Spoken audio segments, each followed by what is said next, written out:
நாங்க ஏன் அம்பேத்கரை பேசுறோம் தெரியுமா? ஒரே ஒரு காரணம் தான். அம்பேத்கரை ஏன் தமிழ் புலிகள் பேச வேண்டும்?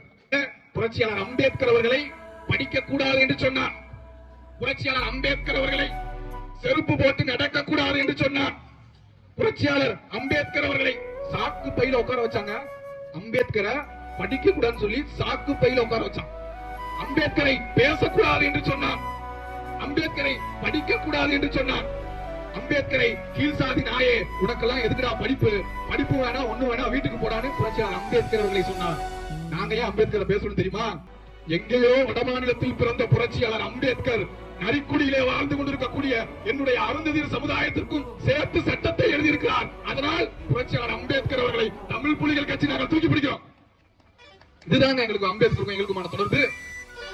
அவர் நினைத்திருந்தா அவர்கிட்ட சொன்னாங்க, புரட்சியாளர் அம்பேத்கர் சொன்னாங்க, நீங்க தான் மகர் சாதியில தான் நீங்க பிறந்திருக்கீங்க. இப்ப பாத்தீங்கன்னா அம்பேத்கருக்கும் தமிழ் புலிகள் கட்சிக்கும் ஒரு ஒற்றுமை இருக்கு.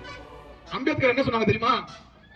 நீங்க தான் மகர் சாதியில பிறந்திருக்கீங்க, அப்போ உங்க சாதிக்கு மட்டும் போராடுங்கன்னு சொன்னாங்க அம்பேத்கர். ஆனா அம்பேத்கர் என்ன சொன்னார் தெரியுமா? அந்த மக்களை பார்த்து, மகர் சாதிக்கு மட்டும் போராடக்கூடிய ஒரு கேவலமான நபர் நான் கிடையாது. இந்தியாவிலே எங்கெல்லாம் ஒடுக்கப்பட்ட மக்கள், வாய்ப்பற்ற மக்கள், குரலற்ற மக்கள் இருக்கிறார்களோ அங்கெல்லாம் என்னுடைய குரலை நான் பதிவு செய்வேன். நான் ஒரு சாதிக்கு சொந்தமானவன் அல்ல, அனைத்து சாதிக்கும் சொந்தமானவன் தான் இந்த அம்பேத்கர் என்று சொன்னார். அந்த வழியிலே வந்தவர்கள் நாங்கள் சொல்லுகிறோம், புலிகளின் தளபதி நாகை திருவள்ளுவன் அவர் சக்கிலியருக்கான தலைவன் அல்ல, தமிழ் தேசியத்திற்கான தலைவன்.